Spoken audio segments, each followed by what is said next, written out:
you agree good, if not I will leave. اب دیکھیں یہ ہے وہ کانفیڈنس، اور یہ کانفیڈنس یقین کریں صرف مسلمان کو۔ قرآن مجید نے ہمیں کانفیڈنس دیا ہے، کوئی بھی کتاب یہ نہیں کہتی کہ مجھے چیلنج کرو۔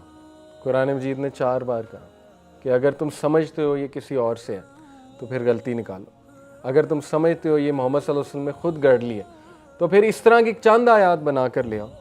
بڑا آسان ہے، پہلے کہا کہ سورت بنا کے لے آؤ، وہ سورہ البقرہ میں نہیں، اس کے بعد کہا چلو 10 آیات بنا کے لے آؤ، نہیں، اس کے بعد آسان ہو گیا مزید چلیں 1 آیت بنا کے لے آؤ، نہیں، 1 آیت بھی نہیں بنا سکے۔ اس لیے مصعب بن عمیر کا کانفیڈنس ہی بہت تھا، ان کی خود اعتمادی اس لیول کی تھی کہ وہ آگے بڑھے، انہوں نے کہا سن لو میری بات نہ، اور یہاں تک چیلنج کر دیا کہ اگر پسند نہ آئی میں واپس چلا جاؤں گا۔ یعنی انہیں اتنا جو ہے وہ الحمدللہ اسلام پر کانفیڈنس تھا۔ بہرحال تو انہوں نے کہا اچھا چلو ٹھیک ہے، اوکے دیٹ میک سینس۔ وہ ذرا سینسیبل آدمی تھے حضرت سعد، انہوں نے کہا میں سنتا ہوں تمہاری بات، کیا ہے تمہارے پاس۔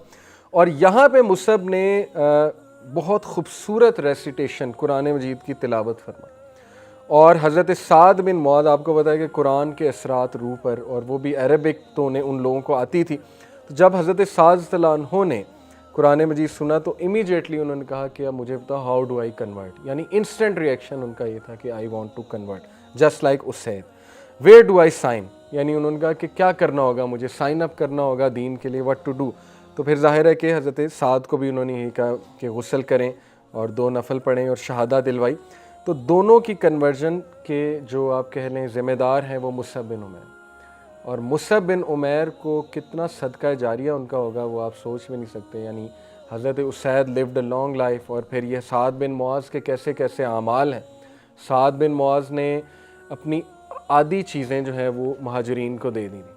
جب ہجرت ہوتی ہے تو سعد بن معاذ کے بارے میں اس لیول تک ایک بات آتی ہے کہ یہ ایک مثال بھی ہے یا یہ لٹرل بھی ہے، لیکن اس لیول تک بات آتی ہے کہ if he had 2 wives تو ایک کو طلاق دے کے دوسری کی شادی جو ہے وہ مہاجر سے کرا دی۔ یعنی اس لیول پہ انہوں نے مدد کی ہے مہاجرین کی، حضرت سعد بن معاذ نے۔ سارا کریڈٹ کسے جا رہا ہے؟ مصعب کو۔ تو مصعب بن عمیر دیکھیں اللہ جس سے بھلا چاہتا ہے نا اس سے پھر ایسا کوئی کام لے لیتا ہے۔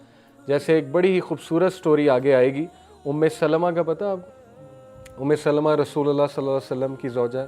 ام سلمہ کے جو ہسبینڈ تھے ابو سلمہ، یہ بڑی خوبصورت سٹوری ہے۔ ابو سلمہ اور ام سلمہ یہ بہت ہی آپ کہہ لیں ایک مثالی جوڑا تھا، ایک مثالی کپل تھا۔ انہوں نے ہجرت حبشہ بھی کی ہے اور انہوں نے مدینہ کی طرف بھی ہجرت کی ہے۔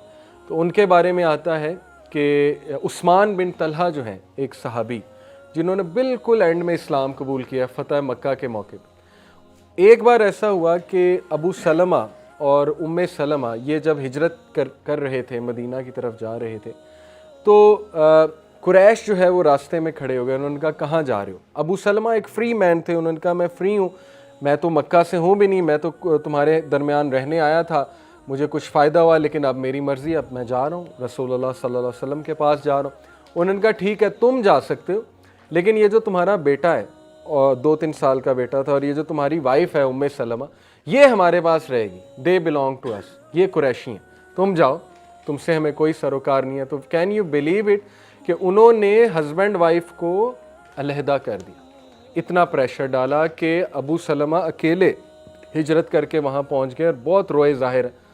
اور پھر ایسا ہوا کہ ابو سلمہ کے جو ریلیٹیوز تھے انہیں ذرا غیرت آئی، ان کا خون جاگا، انہوں نے، لیکن اس لیے نہیں کہ ام سلمہ کو بچائیں، اس لیے کہ ہمارا جو بھتیجا ہے یعنی جو بچہ ہے ابو سلمہ کا وہ ہمارا خون ہے، وہ قریش نے کیوں لے لیا؟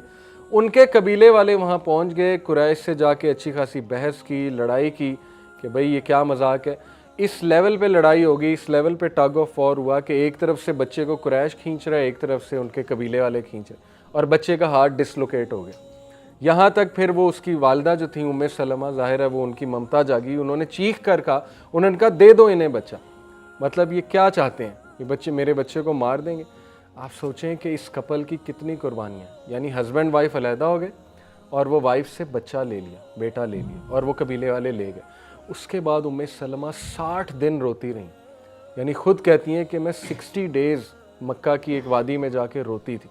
یعنی ظاہر ہے انسان کو ڈپریشن ہو جاتی ہے، اتنا ٹراما سے وہ گزری ہیں کہ بچہ بھی گیا اور ہسبینڈ بھی گیا, اکیلی رہ گئیں مکہ میں. اور پھر کچھ ان کے رشتہ دار تھے, انہیں غیرت آئی, انہیں ذرا ظاہر ہے اللہ کی طرف سے بھی مدد آئی, انہوں نے پھر ان کا بچہ انہیں واپس دلایا, اور وہ اپنے بچے کو لے کر پھر مدینہ کے لیے نکلی پیدل اکیلی. مطلب صحابہ ہجرت کر چکے تھے, یہ تھوڑی عرصے بعد کی بات ہے, آئی تھنک 6 month یا 1 year بعد سلمہ اکیلی پیدل جو ہے وہ ہجرت کے لیے نکلی. راستے میں عثمان بن طلحہ, یہ ایک صحابی ہیں, ان کا نام یاد رکھیں, یہ ان کا اتنا کریٹیکل رول ہے, ابھی میں آپ کو بتاتا ہوں یہ کون ہے. عثمان بن طلحہ نے دیکھا کہ سلمہ آ رہی ہیں. عثمان بن طلحہ نے ان سے بات کی, آپ کون ہیں, کہاں جا رہی ہیں؟ انہوں نے کہا میں مدینہ جا رہی ہوں. عثمان بن طلحہ نے رسپیکٹفلی کہا کہ میں آپ کو چھوڑ کر آؤں گا.